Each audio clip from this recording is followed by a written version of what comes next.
Hey guys, Orri here. Welcome to another episode of the Massive Football Manager League. We're on video this time on Zoom. Everyone's using it. Here with Tyler. We got Hi. Tom. Hey guys. We're almost a month into our first season of the Massive Football Manager League. We're going to have a fun episode coming up, but before we sort of preview what we're going to be talking about, of course, head over to massivereport.com. We are continuing to update you guys on everything going on around Major League Soccer in the middle of this hiatus in the MLS with the coronavirus currently impacting all of professional sports across the globe. Stay safe, stay home, and stay positive. That's a good message there. Subscribe to the YouTube channel if you want to check out more Massive Football Manager, and check out ourselves on Instagram, Facebook, and Twitter. So we wrote a little bit about what we were playing off of video last time. Tom and Tyler did okay. I mean, Tom, you're still undefeated, I believe, or you have one loss. I think I got one loss. I think I lost two. I lost to NYCFC because the MLS schedule, you play the same team twice within a week and a half. So yeah, we've had some wacky schedules, but Tom, basically, I think the crew, you're in a pretty good spot right now, but there's been a couple of surprising performances from some key players. yeah, so we had I'm just refreshing all my notes here, but yeah, we had a couple different things. So the big news was we had some trading. The big issue for me is a lot of I did another trade with Tyler to ship Fernando Adi over to Atlanta for Eric Remedy. Oh yeah, I forgot about that. And yeah, which was good because just in case I might have mentioned this during my earlier game stuff, but so while we're playing with 2020 rosters, we have the 2019 salary rules. So I came into this with having 4 DPs on my roster because Fernando Adi's contract was still a DP. So I had to get rid of him. Otherwise, I was going to I couldn't play him according to the rules. So I was looking for an opportunity to trade Adi. So now I got another midfielder in Remedy. And that was very helpful in terms of some of the results. So as Orri mentioned, the top played NYCFC twice with Harrison Awful on the bench in the first match for NYCFC as he was traded for a draft pick. I was thinking more long-term for the club. And we had Chris Caden in the back as a backup right back who's performed well. And then Hector Jimenez behind him. So I had 3 right backs. So trying to think to the future. We ended up having basically not a great first game. We ended up doing well enough to get a result, which was good. And then we kind of went on a weird 0-0 kind of thing, playing DC 0-0. Dallas was FC Dallas. We played them. That was a good game. One of my regens, the Saudi American Mohammed with his second ever game, first goal in his second game for the crew. So filling up some of the depth in the midfield, which was sorely needed, which led to that Adi trade that I talked about. Then we played NYCFC again with Harrison Awful starting for NYCFC this time, and we ended up losing 1-0.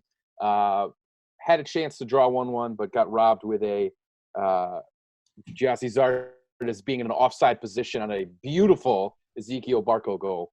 But we got kind of jammed up there. And then just to wrap up for the crew, we had the international break. Axel Schoberg getting a call up to Sweden and getting his first cap, playing 11 minutes against the Faroe Islands in European Cup qualifying, which was great. And then we had Chris Caden, who's like a starter for Scotland, played 90 minutes against Cyprus.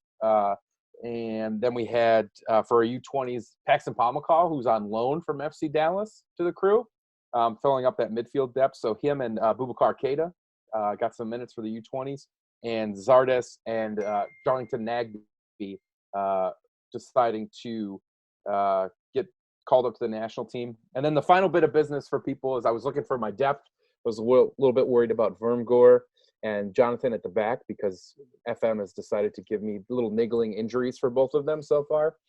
So I made an offer to longtime MLS defender Omar Gonzalez, who was a free agent at this point. But then ran into the issue of the transfer leaked, as can happen in FM. The transfer rumor leaked, and I think I've got my notes here. Yeah, it was 7 other clubs Saudi from the clubs. Gulf. Yeah. So I offered Omar Gonzalez, I think it was like 400,000 as his salary, which was pretty reasonable. It was a little bit less than my other guys, more of a backup. He ended up signing with a club from the UAE who offered him $2.4 million. So MLS, we can't afford for people splashing the cash like that. Yeah, no, So that's an easy decision for him. So, yeah, we kind of just said, okay, well, best of luck to you, Omar, and hopefully we'll never hear from him again. So that's kind of where we were. To kind of recap the crew, the only other signing was I picked up another regen as a striker, Paul Woodman. So you may see him get some minutes from time to time. He's a 1.5-star player with a 4 to potentially 5-star potential. So one for the future, maybe.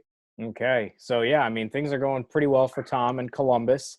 To point out, I think the U.S. in their friendly against Algeria won 4-3. It was a crazy game in their friendly. And for context, the Euro 2020 qualifiers just started since we're in March of 2019. So Euro 2020 is still scheduled for 2020 in FM, but qualifying hasn't started yet. But we'll move over to Atlanta United boss Tyler Fisher. Atlanta United, the best of the bunch out of the three of us right now, performing at expectations. I would say Tom also is at expectations as well. Columbus in playoff position, but Tyler in second place. Joseph Martinez is scoring some goals, but you've also had some unsung heroes that have popped up. Yeah, definitely. I mean, of course, Joseph Martinez is the goal scorer, but as well as Pity Martinez. But Manuel Castro is leading the team with 3 goals.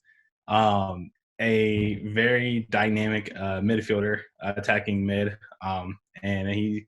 Although I swap him out every once in a while, but when he comes back in, he shows me what he can do. We did also suffer our first loss. I believe it was against Kansas City. Yeah, it was really good. Yeah. Oh, thanks. And then I cannot remember what else we had on top of my head because we kept crashing. Yeah, we had some alternate dimensions, so I had to turn on autosave. I think we played and then it crashed, and we played again and it crashed. Yeah. Final results are the third time of asking. Yeah, but no, I mean, yeah, that's our first loss, but the boys are looking to rebound back, obviously. And then we have a very tough competition against Cincinnati coming up, which you guys will see. But overall, there's really not much else to say except for that, we're still pushing, although we are second place behind NYCFC due to goal differential. Yeah, it's looking pretty dandy over here with the 5 stripes. Your boy Jeff Larinowitz is also playing really well. He's actually been doing some good stuff. Yeah, he if I'm not mistaken, he's the oldest player in the league to make appearances and scoring goals, I believe. Yeah, I believe he has 2 goals. Scored a goal or 2, yeah. Yeah. So there's some surprising things happening, but I think the least surprising thing that's happening right now is on my end as boss of the Chicago Fire. 5 games in and we still haven't won. And also, to make matters even worse, my star player is injured. Robert Barrich, who scored the first 3 goals of the season for the Fire, picked up an injury. It says he will be potentially back in full training or available for mine and Tom's big encounter that's going to lead off this episode in terms of gameplay. But also my starting keeper's injured, and Kenneth Kronholm. John Kappelhoff, my center back, picked up an injury till mid-April. But yeah, at least I've scored in every game. I had a good performance against LAFC, did lose. Then at a heartbreaking draw against Colorado, giving up a stoppage time equalizer. I was not happy. Got killed by Sporting Kansas City because Gadi Kinda is the MLS MVP this season. He is the GOAT. I always give a Gadi Kinda watch in our Discord when we're playing. And then for some reason, just like the rest of the scheduling is, like Tom had to play NYCFC twice in like 3 weeks. I had to play FC Cincinnati in back-to-back weeks. Lost the first one 2-1. And then, interestingly enough, during the international break, there was one MLS game scheduled. Yeah, you got jobbed. I got on that. I got completely gypped because the Fire and FC Cincinnati were playing during an international break. If Barrich was healthy, I still wouldn't have had him. But I also didn't have Jake Mulroney. He went on international duty to Ireland. And I tied that game 1-1. But when I literally still don't have a win, 2 back-to-back games against FC Cincy, who I would say is my toughest competition in the bottom of the Eastern Conference table, and we only get 1 point in those 2 games, we're in pretty bad shape. So we're down in the dumps right now in the East, but we got some games coming up. We're going to have, I believe, 5 games in this episode, but the highlight is going to be the first game between two of us. The Fire are facing the Crew. The last day of March, Tom and I are going to clash. I believe in my press conference, I said that I respected Tom managerially. We're not going to discuss. We're not going to ask anything about you in the press conference. They didn't even. They were just nothing. They were like, great. They didn't ask about your injuries. They didn't ask about the international break. They were just like, you got a game coming up. I was like, yes, I do. Thank you. Yeah. So I don't remember, because in Football Manager, they actually have like fake newspapers that cover all the teams with fake journalists. Mm-hmm. So that's basically the Pat Murphy of the Football Manager world is not even asking about me. So thanks, Pat, for doing your job well. But Tom, I wish you good luck in that game. I won't give you away any tactics that I'm going to do. You're going to have to wait and see what's going to happen. But realistically, Tyler, since you're not a part of this game, what do you think? What do you think is a realistic prediction for what's going to happen in this game? Oh man, I mean, I hate to point out the obvious, Orri, but you have literally nobody to play. I have JJ Williams. Put up top, or my secret signing, Mark Pelosi, who scored against Cincy when I gave him his first. That's Nancy Pelosi's what? Like Nancy Pelosi's godson is what we're calling that's him. Right. No, but I mean, I expect a good game from both of you guys. I do think Tom's going to kind of pull away with it with a 3-1 win. But I do give you a consolation goal, Orri. I'd say I'm going bold here, 55th minute. Okay. I mean, I've scored every game, so I think I can get at least one. But Columbus defensively has been really good, so I'll be lucky to get a goal because I think Room has played really well. Vermger and Mensah has been amazing in the back line for you, Tom. Yeah, the back four have been really good. After giving up awful, which is interesting. Well, yeah, I mean that was the thing is so, but you have to remember putting Nagby into the middle of the field, so it's a 4-2-3-1. So I didn't really want to mess with what's already there. Caden's been great. Caden's really able to, because I've kind of put him in the same position, but I tell him to be a little bit more responsible defensively, and I think that's helped. He's a little bit more of a two-way player.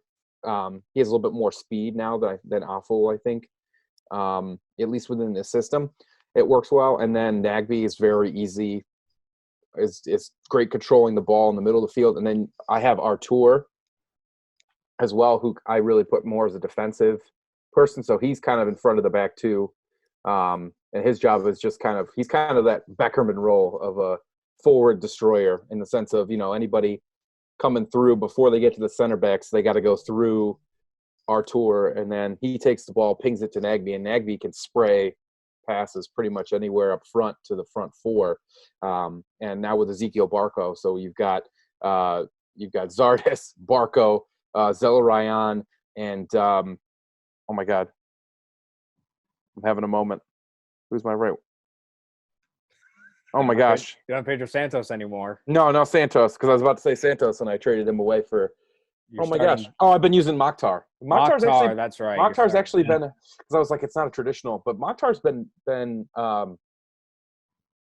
underrated so far for me. I mean, he's just, he's one of those kind of, at least in this game, he's not super consistent, but he's not inconsistent. He's just kind of a steady, they rank you on a 0 to 10 scale, and he's like a solid, like an average rating starts at 6. He's like a 6.5, 6.6 average rating. Nothing crazy, nothing that's going to jump off the charts at you, but good enough to get it done. So in layman's terms, I'm in trouble.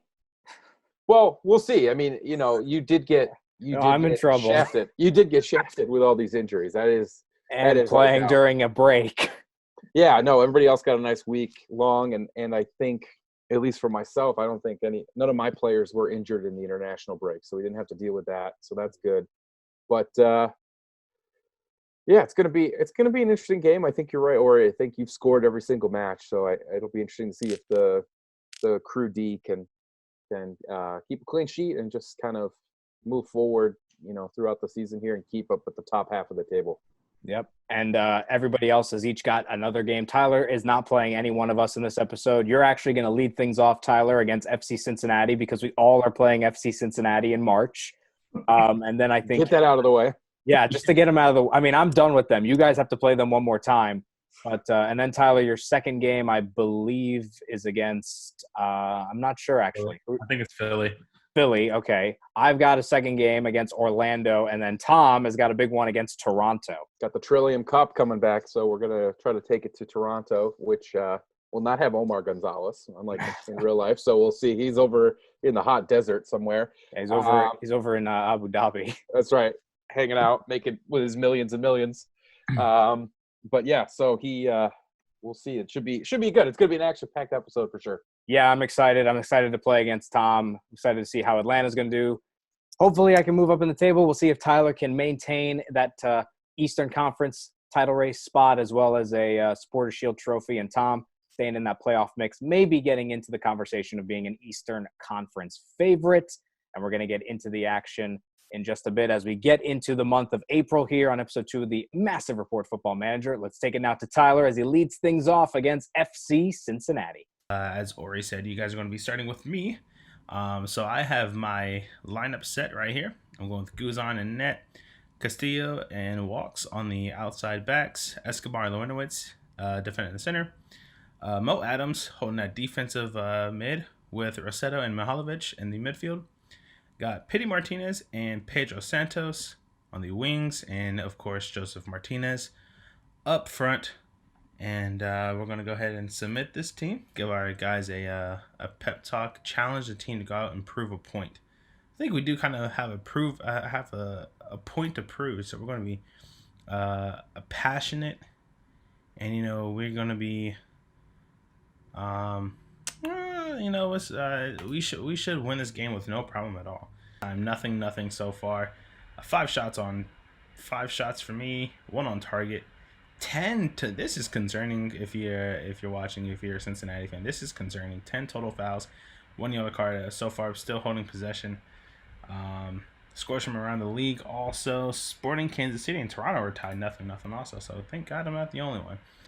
They're frustrated by the feedback. Okay, Darren Maddox now on for Caleb Stanko for Cincinnati now 2 subs used as they have a free kick. Medunian, oh, what a goal by Michael van der Werf. Oh, man, that's not good. Send it. Come on, Joseph. Oh, come on, Castillo. Come on. No. Oh, my gosh. No. Oh, it's a corner. Oh, no. Titan, no. Oh, I just suffered my second loss of the season. Oh, man, that was not a good one. That was not good at all. Oh, that's bad. Atlanta United, second loss of the season. Fall 1-0 to FC Cincinnati. And now we turn it over to Tom and Orri as Columbus and Chicago face off in the next round of matches. 31st. So we're kicking off the end of March, turning into April at Mapfre Stadium with Columbus Crew versus Chicago Fire. So let's take a quick look at the Crew, the black and gold, starting against Chicago. So back in the back line, we have Francis, Mensah, Vormgor, and Caden protecting Elo Room. Our midfield 2 is Eric Remedy and Artur. Our front 3 are Nagby, Zelarayan, and Barco. With up top, Giassi Zardes. Tom's got his boys. I've got mine. We are in desperate need of a victory. Hopefully we can get it over in Columbus, where Robert Baric is going to play at striker. He was injured for the last 2 weeks. He is slightly match fit. Probably can't play a full 90, but we're in desperation mode here. We have to put him in the lineup along with Mulroney and Frankowski. We've got Madron, Bernico, and Pineda in that midfield. Slonina starting at center back for the injured Kappelhoff. Campbell in there too with Sekulik and Bornstein. And then we're going to have to go with a new goalkeeper in Connor Sparrow coming in for the injured Kenneth Kronholm. All right. Our assistant says we should tell them to do it for the fans, but I'm telling them that if we play our game, we'll win. And that really didn't do anything, so I'm going to tell the midfielders to get out there, make a difference. Same with all of it. Everybody get out there and make a difference. And in the team talk, we're going to the tunnel. It's Derby Day. How do I look forward to taking my rivals? I'm always looking forward to taking my rivals. As the 15-day gap made a difference. I think it's been good for us to have some time off. And up for Tom. Let's give a pep talk. I'm gonna be calm. Got nothing to lose here. We know how good we are. Let's show everyone what we're capable of. I believe we can beat these guys. I believe I can upset. I can beat Columbus. Sekulic's the captain. He's the natural choice under circumstances. Jonathan Borstein in better form. I want more from him, and I'm determined. I'm determined to see what Jonathan Bornstein can do, and I'm determined to win this game. Nothing going in our favor in this game so far. Baric is on with 83. Oh, come on, corner. Steal a goal. He stole a goal. Jonathan Campbell has put it in the back of the net in the 9th minute, and Chicago is taking the lead. Oh, my God. Let's go. That is disappointing to start off this match. So 8 minutes in, and we are down. All right, we're going to have to tell the team to wake up a little bit here. Still have not gotten a shot on target here in the first 20 minutes, but we're hoping to fix that now with this highlight. Eric Remedy beating his man Zardes. In Zardes goal. Evened it up 1-1. Beautiful little work on the left-hand side there. And we get back underway with a kickoff highlight. So it seems like the action's coming fast. Mensah to Remedy. Zelrayan. Nagbe to Remedy. Looks good. Nagbe with a goal. Looks like it took a deflection off of Sparrow. The new keeper might have had an impact there. So we are 2-1 Columbus over Chicago. 21 minutes and another highlight off of kickoff. Barco takes the ball. Comes down the right flank. Keeps coming. Ugh. No, Nagbe. No. Oh, my God. Are you kidding me? We give up 2 in 2 minutes? Not even. We gave up 2 in a minute. All right, Barco. Free kick to Mensah to Nagbe. It's good. That's a brace for Darlington Nagbe to take Columbus up to a 2-goal lead, 3-1 here in the 37th minute. And another Zelrayan back to Barco, out to Artur, to sets it to Nagbe. Nagbe goal. 4-1 Columbus to Chicago. All right, boys. Now we seem to have woken back up. Because I'm playing with a bunch of freaking bozos. Oh, my God. Darlington Nagbe has scored a first-half hat trick.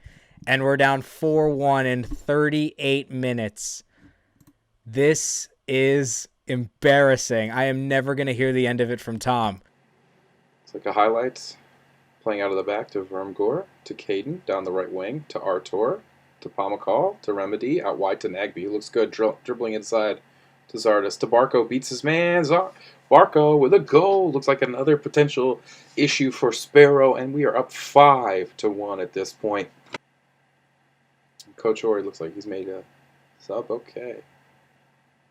Remedy to Mokhtar. To Artur, back to Pamakal, who's looking for some options. Founds Mokhtar. Mokhtar dribbles in, shoots, and scores a banging goal. 6-1 Columbus. And we are not going to take our foot off the gas. I am fuming. I am just so pissed off at how terrible this team is. Sparrow comes in, a shocker in goal. He can barely make a save. This is going to be Germany-Brazil. This is going to be one of the biggest routes in MLS history. Please, JJ. Oh, Jonathan Mensah is about to get sent off. Jonathan Mensah gets sent off after fouling his old teammate JJ Williams. Well, even if I lose 6-1, at least we've got the most entertaining game all season so far. We'll see if this game can ever be topped in terms of entertainment and action. A win for the ages for Tom and the Columbus Crew at MAPFRE Stadium. A 6-1 thrashing of my Chicago Fire after a Jonathan Campbell header early off a corner. Darlington Nagbe scores a hat trick in the first half, and then all the floodgates just opened up. Jonathan Mensah got sent off, so he will be suspended for the game against Toronto, but the Chicago Fire right now are literally in a position of being one of the worst teams in MLS history. 6 games, no wins. We just got another injury in our right back, Boris Sekulic, and we are just in a completely terrible position. I am far from pleased. You all sucked. I hate you all. I am not happy. Midfield, what about you? Not happy. Attack, what about you? Not happy. You should all be demotivated, and you all don't deserve to be in MLS. What an absolute disgrace.